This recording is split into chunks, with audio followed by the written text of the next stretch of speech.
पांचवें लेसन को पढ़ना है। पांचवा लेसन आपका है समांतर श्रेणी, अरिथमेटिक प्रोग्रेशन। ठीक है, तो समांतर श्रेणी है क्या, इसके बारे में हम जानेंगे।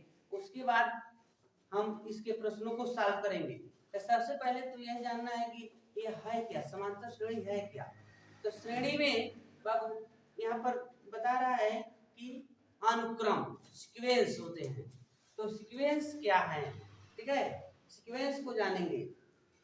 तो इसमें एक एक मतलब स्टेप को जानते रहेंगे, हम आगे बढ़ते जाएंगे। तो इसी के कारण देखो अनुक्रम क्या है, तो क्रम और उसमें जोड़ दो एक अनुक्रम।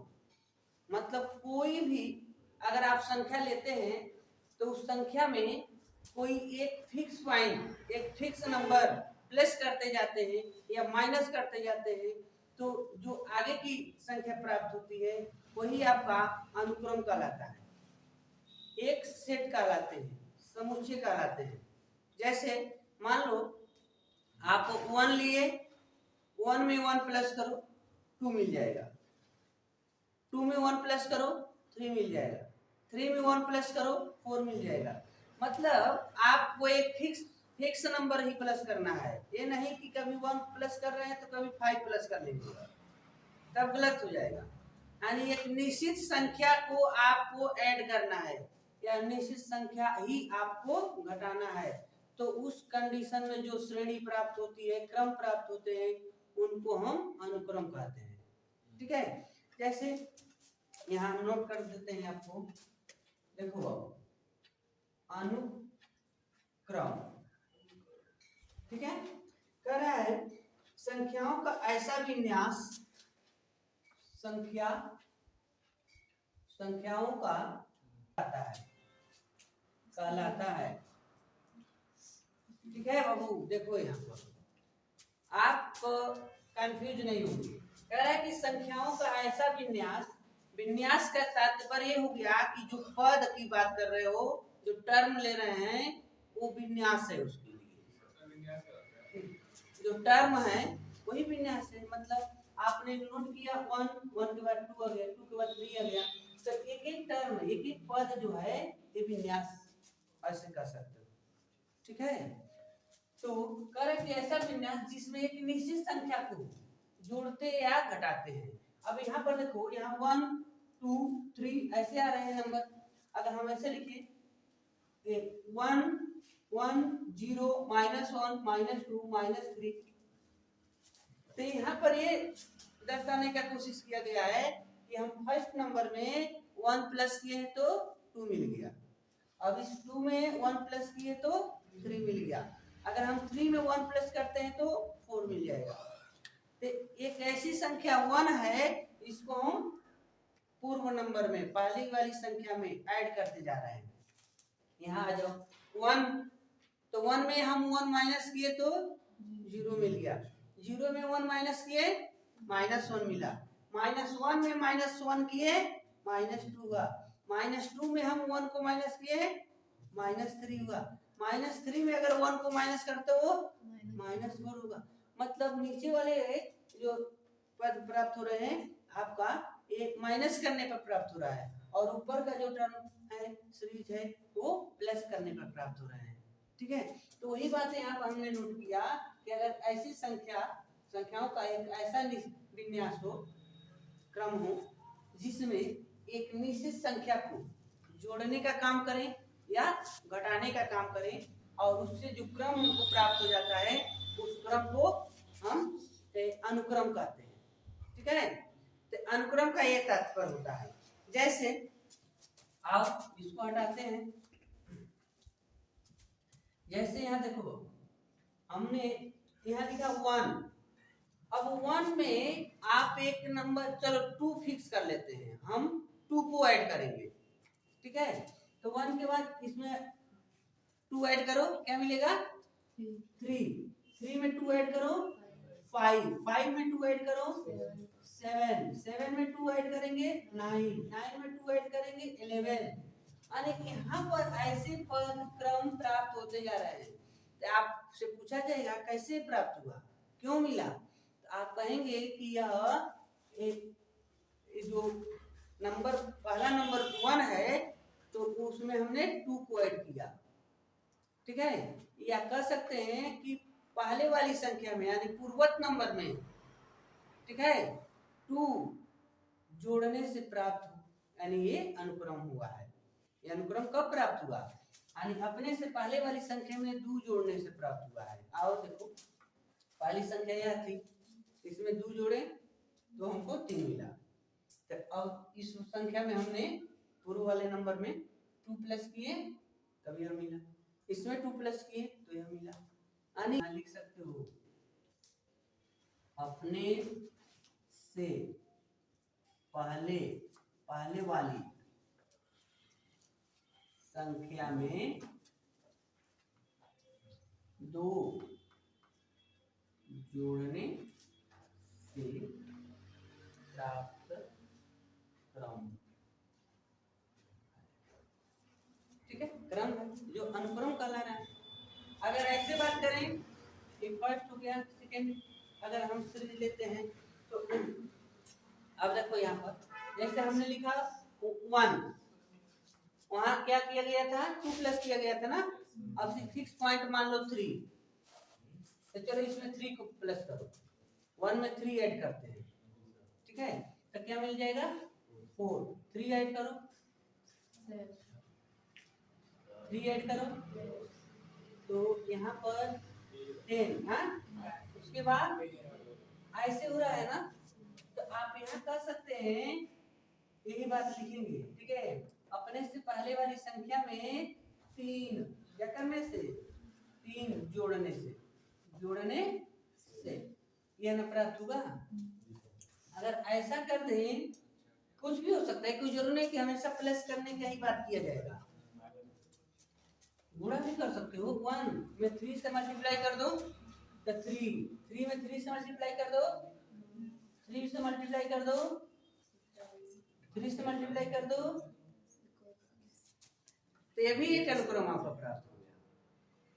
मतलब दो संख्याओं में जो यहाँ डिफरेंस मिल रहा था 3 का, और यहाँ डिवाइड करने पर मिलेगा 3 का। अरे यार, तो मल्टीप्लाई किए तो यह मिला है, तो कौन सी संख्या है जो मल्टीप्लाई करने की बात कर रही थी, तो उसको पता करना है। तो आगे वाला नंबर पीछे वाले नंबर में डिवाइड करा दो, चाहे इसका इसमें कर दो, चाहे इसका इसमें कर दो, किसी भी 2 नंबर क्रम से जो पास पास के 2 नंबर हैं, उसमें बड़ी संख्या में छोटी संख्या से भाग दिला, तो पता चल जाएगा ना कौन सी संख्या थी जो भाग दे एक गुणा करने का काम कर रही थी। तो यहाँ आप कह सकते हैं अपने से पूर्व या पहले वाली संख्या में 3 से गुणा करने पर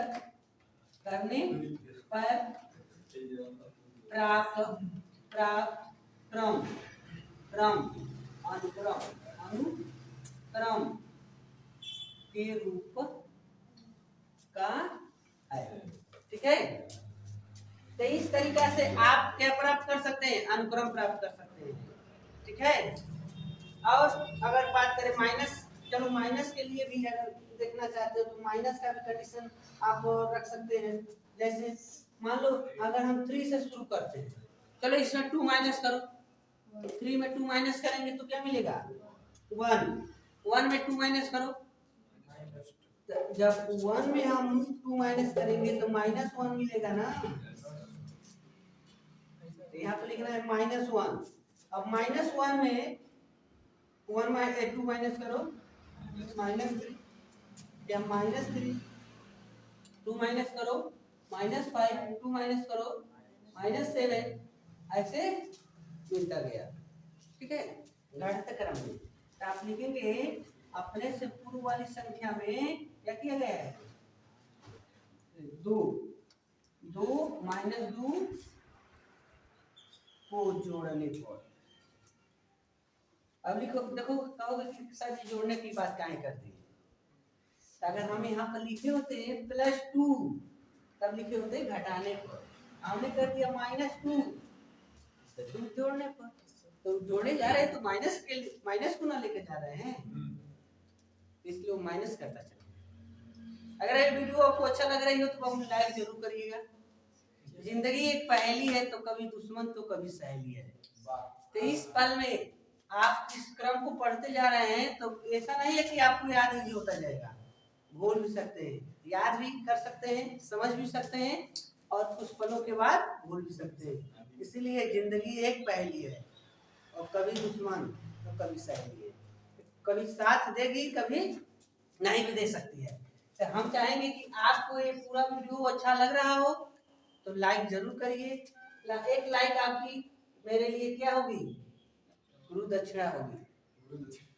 ठीक है, चलिए इसके आगे का क्रम। अगर ये इस जो कंडीशन बन रहा था बाबू, क्या सीक्वेंस था, अनुक्रम थे। इसके बाद आता है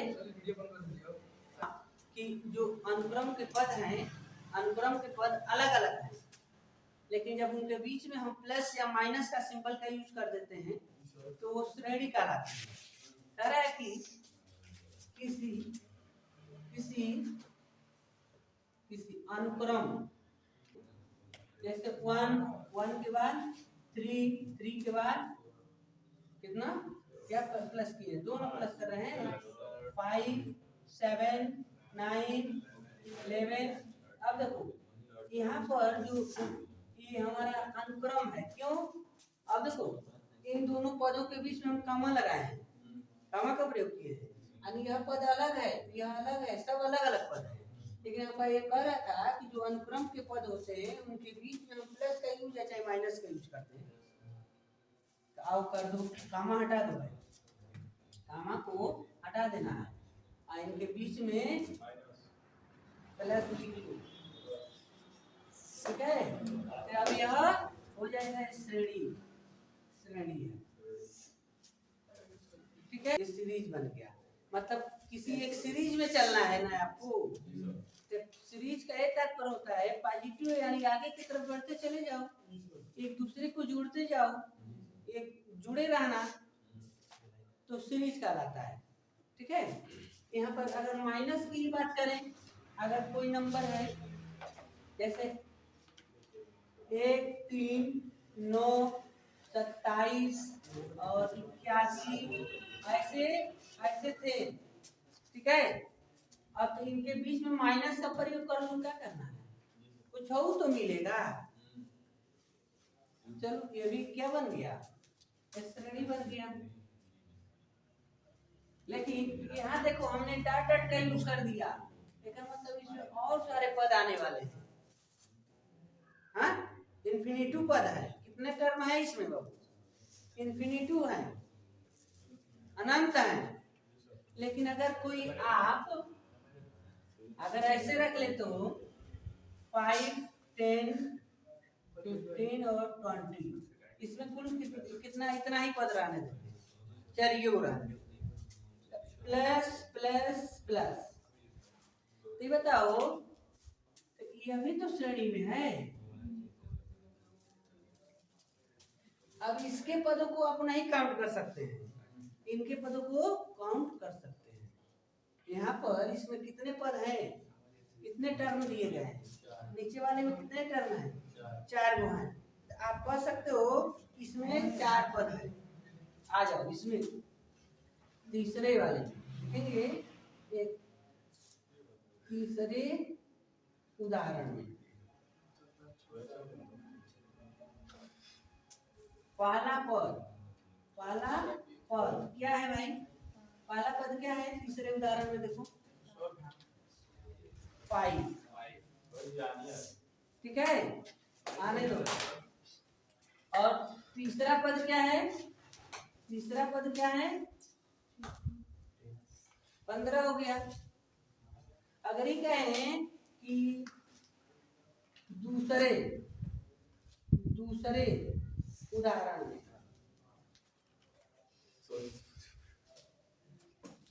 चौथा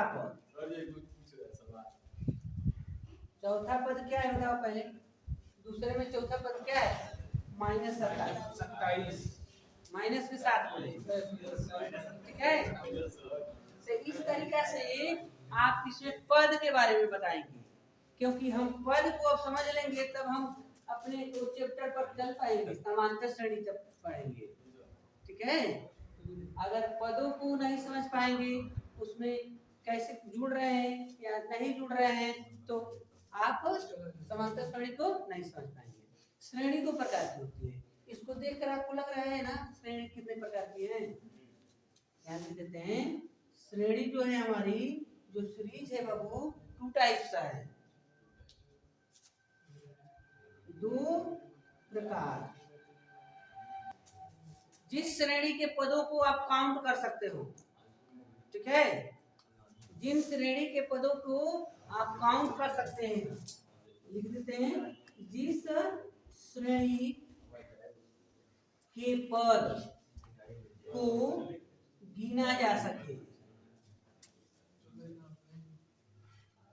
उसे परिमित श्रेणी कहते हैं, ठीक है। और दूसरा है, जिस श्रेणी की नो जा सके, गिना न जा सके, उसे अपरिमित श्रेणी कहते हैं, ठीक है बाबू। तो इसमें देखो, आप यहाँ पर इसको आप कह सकते हैं अपरिमित श्रेणी, ठीक है। और इसको, इस वाले को क्या कर सकते हो, परिमित श्रेणी, ठीक है। यानी जिसके पद गिने जा सकते हो, आपको पता चल जाए कि इसमें 10 ही पद है चाहे 20 पद है, तो परिमित कहलाएगा। नॉन इन्फिनेटिव टर्म होंगे, और जिसको गिना न जा सके वो इन्फिनेटिव होते हैं, ठीक है, और परिमित होते हैं। तो इस तरीका से इस श्रेणी की बात हो, यानी इसमें मेन उद्देश्य इसका ये था कि पदों को समझना, इसमें कितने पद हैं, यानी इनके पदों को प्लस करना है या माइनस करना है। यानी श्रेणी कब बन रही है, 2 पदों के बीच में या तो आप प्लस का सिंबल दें या तो माइनस का सिंबल देते हैं, तब ये श्रेणी बनता है। अगर प्लस या माइनस का प्रयोग नहीं करते हैं तो अनुक्रम कहलाता है, अनुक्रम श्रेणी कहलाते हैं, ठीक है। तो इस तरीका से होगा। इसके बाद हम जानेंगे समांतर श्रेणी क्या है। वैसे तो श्रेणियां बहुत प्रकार की होती हैं, ठीक है, लेकिन हम इसमें पढ़ेंगे इस चैप्टर में समांतर श्रेणी, समांतर श्रेणी के बारे में जानेंगे, समांतर श्रेणी है क्या, ठीक है। अब इसके आगे का जो बात है बाबू, अब हमने जाना कि अनुक्रम क्या है और श्रेणी क्या थी, अब आती है समांतर श्रेणी। अगर अनुक्रम और श्रेणी को आप समझ लिए तो समांतर श्रेणी को समझ लेंगे। अनुक्रम में ये था कि कोई एक पद होती थी और उसमें एक fix point, fix number plus या माइनस कर रहे थे या गुणा कर रहे थे या भाग भी कर सकते हैं। यानी पूर्व नंबर में किसी एक फिक्स नंबर को गुणा करते हैं, भाग करते हैं या जोड़ते हैं या घटाते हैं तो एक नई संख्या मिलती जाती है। तो उस प्रकार प्राप्त जो पद हो रहे थे वो सीक्वेंस कहला रहे थे, अनुक्रम कहला रहे थे। और जब दूसरी बात हो रही थी श्रेणी, तो श्रेणी में क्या था, जो अनुक्रम के पद थे उनके बीच में हम प्लस या माइनस का सिंबल का यूज कर देते हैं तो हमको श्रेणी प्राप्त हो रही थी। तो श्रेणी में आता है समांतर श्रेणी। अब हम समांतर श्रेणी को समझेंगे, ठीक है। तो समांतर श्रेणी में कह रहा है कि समांतर श्रेणी उस श्रेणी को कहते हैं जिसके प्रत्येक पद उसके पूर्व आने वाले पद में कोई निश्चित संख्या जोड़ी या घटाई गई हो, जोड़ी या घटाई गई हो। गुणा या भाग वाली बात नहीं हो रही है, गुणा की गई हो या भाग की गई हो तब दूसरा श्रेणी बन जाएगा। लेकिन अगर जोड़ी गई है, जो सीक्वेंस है, तो सीक्वेंस में हम प्लस या माइनस करते हैं तो एक श्रेणी न बनता है। तो वही बात हो रही है, जब किसी प्रत्येक पद के उसके पूर्व आने वाले पद में कोई निश्चित संख्या जोड़ी गई हो या घटाई गई हो तो उससे जो बनता है श्रेणी वो क्या कहलाता है, समांतर श्रेणी कहलाता है। यहाँ पर लिखे हैं कि जोड़ी या घटाई गई संख्या को पदांतर या सार्वंतर कहते हैं। यानी जो फिक्स नंबर है, जोड़ने का काम कर रहे हैं या घटाने का काम कर रहे हैं, तो उसे हम सार्वंतर कहते हैं। चलो आओ अब हम दिखाते हैं आपको फार्मूला कैसे बनेगा। जैसे आप यहाँ लिखेंगे माना जो पूर्व पद की बात कर रहे हैं, जहां से हम शुरू करेंगे उसी को लिखेंगे पहला पद। ठीक है, लिखेंगे पहला पद ए, पहले पद को ए ले लेते हैं जहां से शुरू होने वाला है। ठीक है, आज जो कह रहा है कि ना एक निश्चित संख्या को जोड़ते हैं या घटाते हैं, तो निश्चित संख्या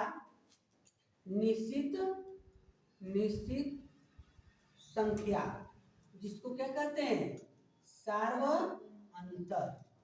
ठीक है, सार्वंतर, इसको नाम देते हैं डी। ठीक है, यहाँ पर समझिए, जैसे वन में हम 1 जोड़ेंगे तो 2 में 1 जोड़ेंगे तो 3 में 1 जोड़ेंगे तो 4 में 1 जोड़ेंगे तो 5, ऐसे हो रहा है ना। यानी शुरू तो हम 1 से किए थे ना, उसी तरीका से हम पहला पद लिए हैं, तो पहला पद हमने लिख लिया। इसमें हम 1 जोड़ने का काम कर रहे थे, इसमें क्या जोड़ने के लिए कहे हैं बाबू, डी। तो डी जोड़ो, तो दूसरा पद क्या मिलता है, डी। ए में हम डी जोड़ेंगे तो ए प्लस डी हो गया। फिर से इसमें डी जोड़ो तो ए प्लस एक और डी जोड़ा, कितना हो जाएगी, 2d। हाँ, और जोड़ो ए प्लस इसमें एक और डी जोड़ो, हाँ 3d। उसके बाद 4d, उसके बाद 5d, ऐसे आगे बढ़ता जा रहा है। ठीक है, थोड़ा सा ही तारीख देखो तो बाबू, इसमें पहला पद क्या है आपका, ए। दूसरा पद ए प्लस डी। तीसरा पद है ए प्लस 2d। चौथा पद क्या दिख रहा है, ए प्लस, पांचवा पद है 4d। छठवां पद एक कुछ दिख रहा है तुमको, ये दिख रहा है कि जमुआ पद कुछ बता रहे हैं हम, उससे एक कम डी जुड़ रहा है। पांचवा पद कहाँ है इसमें, देखो 1 2 3 4 5, पांचवा पद यहाँ है ना, तो पांचवा पद में कितना डी है, यानी ए और 4 गो डी। ठीक है, तीसरा पद में देखो तो ए और 2 गो डी। छठवां पद में देखो ए 5 गो डी, ऐसे हो रहा है ना। यानी जिस नंबर को पूछ रहे हैं, जमुआ पद पूछ रहे हो, उसमें ए प्लस डी की संख्या उससे कम। तो ये बताओ, हम कहें कि यनवा पद क्या है, एकदम अंतिम पद बताओ। ठीक है, तो अंतिम पद यनवा पद की बात होगी तो ए प्लस, यहाँ पर आओ, कौन पद है, पांचवा पद। तो ए प्लस पांचवा पद है, तो 5 में एक कम करके ना डी गुणा किया है, तभी ना चौथा पद आया है, एक 4 डी आया है। इसमें छठवां पद है ना, तो ए कौन पद है, छठवां पद है, तो 6 में क्या किया है, एक कम किया है और डी से गुणा किया है। तो उसी प्रकार हम जानना चाहते हैं यनवा पद क्या है, तो यनवा पद ए प्लस यन माइनस 1 करके डी लिख दो। ठीक है, तो यनवा पद पता चल गया। तो वही फार्मूला है इस श्रेणी के लिए। ठीक है, यानी इस श्रेणी का यनवा पद कोई पूछे तो टी एन बराबर, या लिख सकते हो ए एन बराबर, या ए प्लस पुस्तक में एन माइनस 1 इंटू डी। ये आपका हो गया समांतर श्रेणी की एन पदों की यनवा पद याद करने की फार्मूला। इसी बेस पर प्रश्नावली के सवाल या एग्जाम्पल लगाए जाएंगे। चलो यहाँ पर एक एग्जाम्पल आपको दिखाते हैं, यहीं पर थोड़ा सा एक लाइन में हो जाएगा। जैसे आप लिखे 2 4 5 नहीं 6, 8 ऐसे। अब जानना चाहते हो कि इसके बाद दसवां पद क्या होगा, ठीक है। तो यहाँ पर देखो 1 2 3 4 पद लिखे हैं ना। चौथा पद क्या है? 8। दूसरा पद क्या है? तीसरा पद, चौथा पद, तो 10वां पद 20 हो गए चाहिए ना। देखो वो जमुना पद इसमें बात हो रही है तो उसका 2 गुना संख्या है ना। अगर हम दूसरा पद की बात किए तो 2 दूनी 4 है। चौथा पद क्या है? 8। तो 4 गुना 8 है। तो 5वां पद क्या होगा? 10। तो 10वां पद क्या होगा? 20 होना चाहिए ना। 10वां नंबर पर 20 लिखा गया होगा, लेकिन यहाँ पर दिख नहीं रहा है। चलो हम फार्मूला के माध्यम से निकाल कर देखिए कि क्या 20 है। अब बताओ इसमें पहला पद क्या है? पहला पद क्या है बाबू? 2। अभी बताओ 2 में कितना जोड़ा गया है तो आगे का नंबर मिला है? 2। वही ना, यहाँ पे लिखा गया है ना कि उसके पूर्व आने वाले पदों में कोई निश्चित संख्या जोड़ी या घटाई जाए, या जोड़ी या घटाई गई संख्या को पदांतर या सर्वांतर कहते हैं। तो 2 में क्या जोड़ा गया है? 2। तो 4 हुआ है। 4 में 2 जोड़े हैं तो 6 हुआ है। 6 में 2 जोड़े हैं तो 8 हुआ है। यही ना। तो ये बताओ इसको इसमें घटा दो तो 2 बच रहा है ना। मतलब तुम समझ गए ना कि 2 एक ऐसी संख्या है जिसको जोड़ते जा रहे हैं तो आगे का नंबर, इसका मतलब बी का मान क्या मिल गया? 2। बी का मान 2। तो आओ कौवा पद निकालना है। यहाँ लिखा गया है तो n का मान क्या है? 10। तो इस फार्मूला में रखो। T10 का मान निकालना है हमको, ठीक है। तो a की जगह पर हमको लिखना है 2 प्लस कोष्टक में n की जगह पर लिखना है 10 माइनस 1। d की जगह पर क्या लिखना है बाबू? 2। 2 प्लस घटा दो कितना बच रहा है? 2 से गुणा कर दो। 2 प्लस 9 दूना बराबर 18 2 20। यानी आपसे कह रहा था ना कि 10वां पद बताओ, तो 10वां पद क्या मिल गया? 20 मिल गया। ऐसे कहा होता कि ऐसे हम लिखते जा रहे हैं, बताओ 100वां जगह पर क्या लिखेंगे? 100वां नंबर पर कौन सी संख्या होगी? तो हम 100 रख के लगा दिए होते n के मान। इस तरीके से आप समांतर श्रेणी के पद ज्ञात कर सकते हैं। इसके बाद हम बताएंगे कि अब आपको सीरीज दिया जाएगा तो कैसे पता लगाएंगे कि ये समांतर श्रेणी में है कि नहीं है। समांतर श्रेणी के पदों का योग कितना हो सकता है ये हम समझने का तो प्रयास करेंगे। अगर ये वीडियो आपको अच्छा लगे तो लाइक जरूर करिएगा, चैनल पर नए होंगे तो सब्सक्राइब कर लीजिएगा। अगर आपको आपके मन में कोई दिक्कत होगी तो कमेंट बॉक्स में आप अपना सुझाव जरूर दीजिएगा। धन्यवाद। यहाँ पर प्रश्न कह रहा है कि 3/2 1/2 -1/2 -3/2 के प्रथम पद और सार्वंतर ज्ञात कीजिए, ठीक है। तो यहाँ अगर ये बात करें बाबू तो प्रथम पद मान लो जैसे 3/2 1/2 -1/2 -3/2 ऐसे दिए गए हैं। तो पहला पद की बात हो रही है ना, तो जो सबसे आगे खड़ा है वही फर्स्ट नंबर है, पहला पद है। आप लिख लेंगे पहला पद या प्रथम पद 3/2 ये हो गया। लेकिन कह रहा है कि सार्वंतर बताइए, तो सार्वंतर तो हमने बताया था T2 - T1 मतलब दूसरे पद में पहले पद को घटा दो। तो दूसरा पद इसमें क्या है? 1/2 1/2 माइनस आगे वाला पहला पद है T1 का मान है तो 3/2, ठीक है। अब बताओ दोनों का हर बराबर है, तो जब दोनों का हर बराबर है तो हम एक ही हर लिख लेंगे और ऊपर 1 - 3 कर दिए। और 1 में 3 को माइनस करो कितना होगा? -2। जब हम 1 में 3 को माइनस करेंगे तो बचेगा -2 और नीचे 2 है तो कितना हो गया? -1। सार्वंतर आपको मिल गया -1, ठीक है। अब मान लो यहाँ तो मिल गया, एक और निकाल कर देखिए सार्वंतर भी माइनस एक ही आ रहा है। अगर दूसरा आ जाएगा तो ये होगा कि वो समांतर श्रेणी है या नहीं है। चलो मान लो इसको हम कहेंगे D1, क्या निकाले हैं D1। D2 को मान निकालते हैं, D2 बराबर, अब बताओ T2 माइनस T1 लिखे है ना, तो अब दूसरा कुछ क्या लिख सकते हैं, T3 माइनस T2। आ जाओ D2 बराबर T3 का मान क्या है बाबू, तीसरा पद क्या है -1/2 माइनस 1/2 और माइनस T2 का मान +1/2। तो मान लो यहाँ माइनस ही लगा कर ना रखेंगे तो -1/2।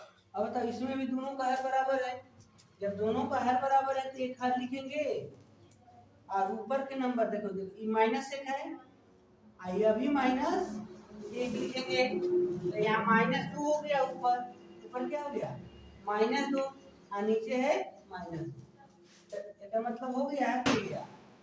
ठीक है, तो D2 का मान और D1 का मान दोनों सेम है ना, इसका मतलब वो समांतर श्रेणी में है, जिसका पहला पद 3/2 और सारवंतर 1 है, सारवंतर 1 है। ठीक है, इस तरीके से इनको सॉल्व कर सकते हैं। केवल आपको पूछेगा पहला पद बताओ और डी का मान बताओ, सारवंतर बताओ। लेकिन दूसरा हम यहाँ पर जो श्रेणी लिखे हैं इसमें कहा एपी में है कि नहीं है, मतलब बताओ कि दिया गया जो श्रेणी है समांतर श्रेणी है कि नहीं है। ठीक है, चलो आ जा भाई समांतर श्रेणी की बात करते हैं। फर्स्ट पहले वाले को देखो, पहला 4 10 16 22 ऐसे दिया है ना, तो इसमें पहला पद क्या है, ए का मान क्या है 4 है, जो आगे है वही ना ए का मान है। ठीक है, और अब डी का मान निकालना है, यानी D1 का मान निकालना है, तो T2 माइनस T1, तो D1 बराबर T2 का मान यानी दूसरा पद क्या है 10, तो 10 माइनस 4, तो D2 का मान क्या मिल गया, D1 का मान क्या मिल गया 6। आगे आ जाओ, फिर से हम D2 का मान निकालेंगे, 2-3 मान निकालेंगे, अगर ये जांच करना है समांतर श्रेणी में है कि नहीं है, तो D2 का मान निकालेंगे, तो D2 का होगा T3 माइनस T2। D2 ना यहाँ लिखे हैं, लिख सकते हैं, लेकिन यहाँ 2-3 को निकाल लो। तो आइए, तो D2 बराबर T3 का मान क्या है बाबू, यह T3 है, तीसरा पद, तो 16 और माइनस 10, तो कितना मिल गया D2 का मान 6 मिल गया, यहाँ भी 6 था, यहाँ भी 6 मिल गया, यानी हम कहेंगे D1 बराबर D2, मतलब दोनों बराबर है, अतः जो श्रेणी है आपका एपी में है, एपी में है। ठीक है, समांतर श्रेणी है। अब देखो दूसरा, देखो तो दूसरा क्या है, 1 -1 -3 -5 ऐसे है, तो यहाँ ए का मान क्या है 1 है। अब D1 का मान निकालते हैं, तो T2 माइनस T1, तो D2 बराबर T2 का मान क्या है बाबू -1 है, T2 का मान यानी दूसरा पद -1 है। हम माइनस लगाएंगे, पहला पद क्या है 1, तो 1 रख दिए माइनस लगाकर, तो कितना हो गया D2 का मान, D1 का मान तो -2 मिल गया, मतलब सारवंतर -2 आ रहा है ना। अगर दूसरे किसी नंबर को लेकर अगर हम सारवंतर निकालते हैं और उसका भी मान -2 आ जाएगा, तब हम कहेंगे कि समांतर श्रेणी है, नहीं तो नहीं होगा। तो आओ दूसरा लेते हैं, D2 का मान देखते हैं, T3 माइनस T2, या ऐसे लिख सकते हो सिंपल, आप यहाँ पर तीसरा पद माइनस दूसरा पद। ठीक है, D2 इक्वल टू तीसरा पद क्या है -3 और माइनस लगाइए, दूसरा पद क्या है -1, तो यहाँ पर लिखेंगे -1 ब्रैकेट में लिखना, क्योंकि पहले से माइनस है ना हमारे पास। तो D2 के मान देखो -3 और माइनस माइनस +1 हो गया। ये बताओ D2 का मान क्या मिल गया? -3 में 1 प्लस कर दो तो -2 हो जाएगा। ठीक है, -2 हो गया। तो अब देखो D1 के मान -2 और D2 के मान भी -2। इसका ये मतलब हो गया D1 बराबर D2। तो श्रेणी क्या है? श्रेणी AP में है, AP में है। दूसरा पद भी दूसरा श्रेणी भी AP में है, लेकिन तीसरा है कि नहीं है? चलो यहाँ सॉल्व करते हैं। मान लो इसका यहीं लिख देते हैं, इसका तो -1 यहाँ मिला है। ठीक है, चलो तीसरे को यहाँ लिखते हैं बाबू, जैसे कि 1 -1 -3 गलत लिख रहे हैं। तीसरा हम यहाँ पर लिखना है, तीसरा मतलब यह चौथा -2 +2 -2 +2 +3 -3 ऐसे है ना। तो ए का मान क्या हो गया? -2, लेकिन ए से मतलब है नहीं, हमको डी निकालना है। दो तीन को डी निकाल लें, बराबर आ गया तो समांतर श्रेणी है, नहीं आया तो समांतर श्रेणी नहीं है। तो चलो D1 के मान तो T2 - T1, तो D1 बराबर T2 क्या है? 2 है।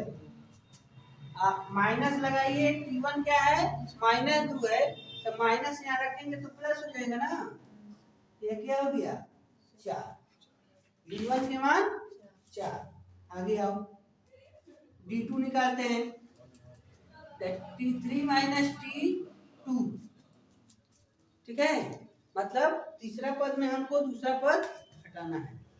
तो अब क्या है? तीसरा पद क्या है इसमें बताओ? -3 है ना, है -2। यहाँ लिखेंगे -2 और -T1 का मान क्या है? T2 का मान है +2, यहाँ लिखेंगे 2। तो बताओ कितना मिल गया? यहाँ पर -4 और यहाँ पर +4, दोनों माइनस था तो एक हाथ में -4 हो गया। अब तो ये बराबर मिला, यानी लिखेंगे D1 not equal to D2। D1 D2 के बराबर नहीं है, अतः AP में नहीं है, यह श्रेणी AP में नहीं है। इसी तरीका से इसको निकालेंगे तो ये भी AP में नहीं मिलेगा आपको। तो आप समांतर श्रेणी में है कि नहीं है, इसको जांच करने के लिए आप D1 बराबर D2 निकालना होगा। अगर D1 D2 के बराबर है तो दिया गया श्रेणी समांतर श्रेणी में होगा, और बराबर नहीं है तो समांतर श्रेणी में नहीं होंगे। ठीक है, देखिए तो यहाँ पर ये राजीव प्रकाशन के बुक के प्रश्नावली 5.1 के प्रश्न है, और इसको हम एग्जाम्पल के रूप में ले रहे हैं। और देखो यहाँ कह रहा कि प्रत्येक श्रेणी का प्रथम पद तथा सार्वंतर ज्ञात करिए। यानी समांतर श्रेणी में, इसका कहने का मतलब होगा कि यह समांतर श्रेणी में है। आपको लगेगा कि कई की नहीं है, लेकिन ऐसी कोई बात नहीं, केवल हमको पहला पद बताना है और सार्वंतर बताना है। और इस वाले में कह रहा है कि यदि समांतर श्रेणी में हो तो पहले तो ये जांच करना है बाबू कि यह समांतर श्रेणी में है कि नहीं है। अगर समांतर श्रेणी में होगा तो उसके अगला 2 पद ज्ञात करना है। आगे का 2, मान लो जैसे 1 2 3 4 को है ना, तो 5वां और 6वां पद निकालना है। इसमें 1 2 3 पद है तो 4 और 5 वाला नंबर का पद निकालना है। तो ऐसे, लेकिन पहले ही पता करना होगा कि समांतर श्रेणी में है कि नहीं है। अगर रहेगा तभी आगे का नंबर निकालना है, नहीं तो नहीं निकालना है। ठीक है, चलो पहले इसको हम सॉल्व करते हैं। फर्स्ट वाले में है 3 -2 -7 -12। ठीक है, तो यहाँ प्रथम पद की बात हो रही है। प्रथम पद बिना किसी से कहे आप 3 को नोट कर लेंगे, ये सबसे आगे खड़ा हुआ वो ये पहला पद है। और D का मान के लिए बाबू T2 - T1, तो D बराबर T2 का मान है -2 माइनस लगा के D1 का मान 3, तो कितना हो गया -5। आपको शक है कि यह होगा मतलब समांतर श्रेणी में है कि नहीं, तो T2 भी निकाल लो। तो T3 माइनस T2, तो तीसरा पद क्या है -7, माइनस लगा के क्या लिखेंगे दूसरा पद -2, तो खुद माइनस है यहाँ भी माइनस +2 हो गया। अब देखो -7 में 2 जमा कर दो -5 ना बच गया। क्या मतलब जो यह दिया है पहला ये समांतर श्रेणी में है, हमसे केवल यही पूछा गया था, पहला पद बताइएगा और सार्वत्रिक अंतर बताइएगा, ठीक है। दूसरा देखो तो कह रहा है कि 11 ऐसे लिखा है ना, तो पहला पद इसमें तो बहुत बढ़िया, प्रथम पद 11 हो गया और दूसरों पद 11 है, तीसरों पद 11 है, देखो तब समांतर श्रेणी में है। जब हम सार्वत्रिक की बात करेंगे बाबू, D1 की बात करेंगे तो T2 माइनस T1, तो D1 बराबर T2 मतलब दूसरा पद 11 और पहला पद 11 घटा दिए 0।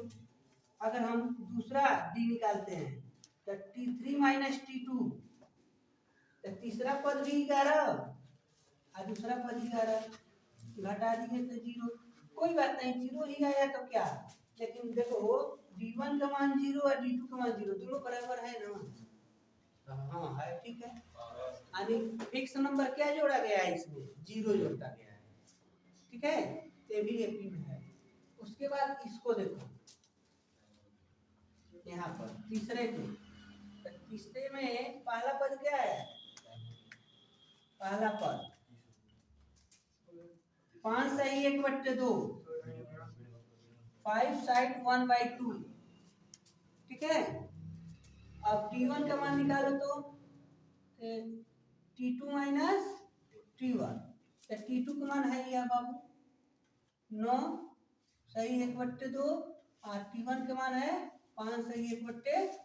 तो आ जाइए, तो इसको पहले सिंपल फॉर्म में कन्वर्ट करना है, तो 2 9 18 और 1 प्लस कर लेना है, मतलब इसका गुणा इसमें करेंगे और एक को जोड़ लेंगे, तो 2 9 18 1 19 बट्टे में 2 माइनस 2 5 10 1 11 बट्टे में 2, दोनों का हर बराबर है तो 1 लिखेंगे और 19 में 11 कम कर दो तो कितना बच गया बाबा 8 बट्टे में 2 बराबर 4, सार्वत्रिक हमको मिल गया 4। अभी इसमें इसको माइनस करेंगे तब भी वही आएगा, ठीक है, उसमें कंफ्यूज होने की बात नहीं है, यह सॉल्व हो। अब दूसरे के पास आ जाइए, तो यहाँ कहा है पहले ही तुम जांच करके बताओ कि क्या है समांतर श्रेणी में है। आओ पहले हम जांच करते हैं, फर्स्ट वाले का हल निकालेंगे, ठीक है।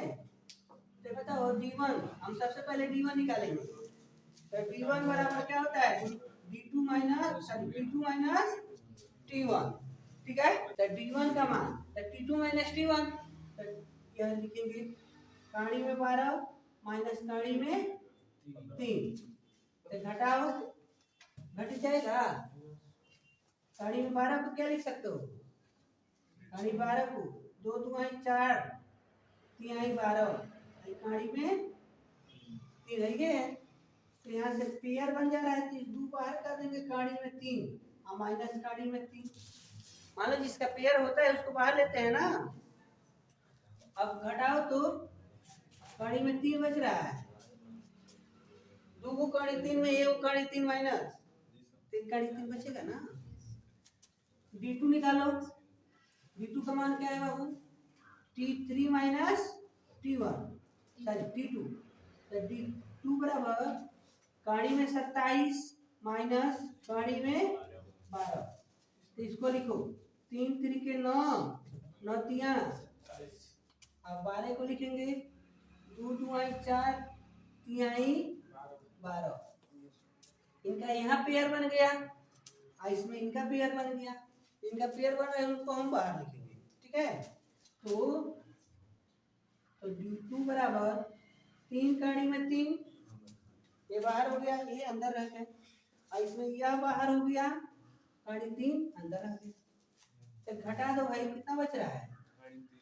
3 को काड़ी 3 में 2 को काड़ी 3 घटाएंगे तो एक काड़ी में 3, d2 का मान मिल गया। तो यहाँ पर d1 बराबर d2 बराबर है ना, कहेंगे ना एपी में है। कह रहा बताओ आगे का पद क्या होगा? कौवा पद पूछा गया है। 1 2 3 4 पांचवा पद, पांचवा पद आपसे पूछा जा रहा है। तो पांचवा पद खातिर फार्मूला क्या था? an बराबर a plus n minus 1 into D. अभी जस्ट पढ़ा गया था ना, थोड़ा सा टाइम दीजिए, 1 मिनट। पांचवा पद निकालना है बाबू, a5 हमको पांचवा पद ना निकालना है। n की जगह पर 5 रख रहे हैं। अब बताओ a की जगह पर क्या है? a की जगह पर क्या है? इसमें पहला पद क्या है?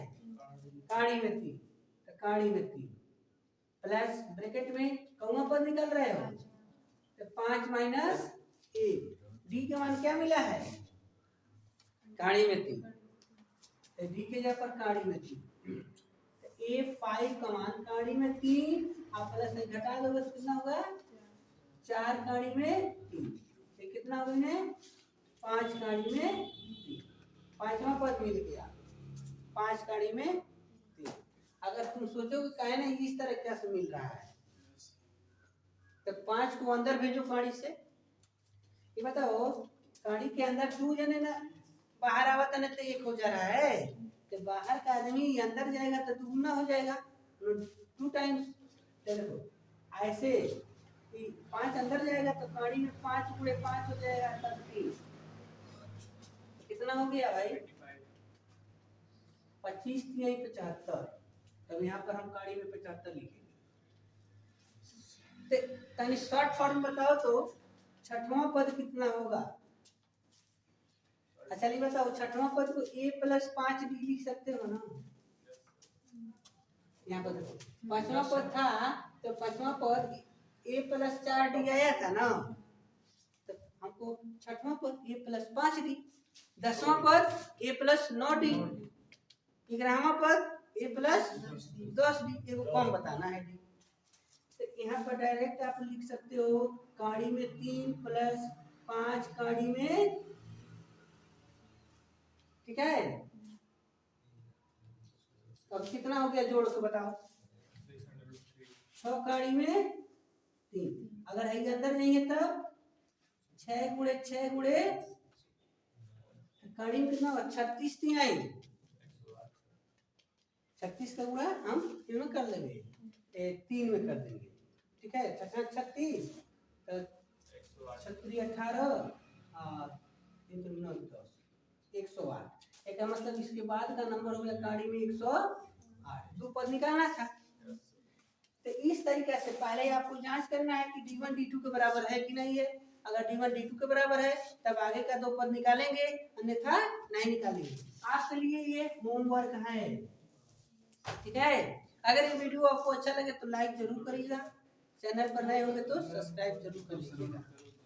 धन्यवाद।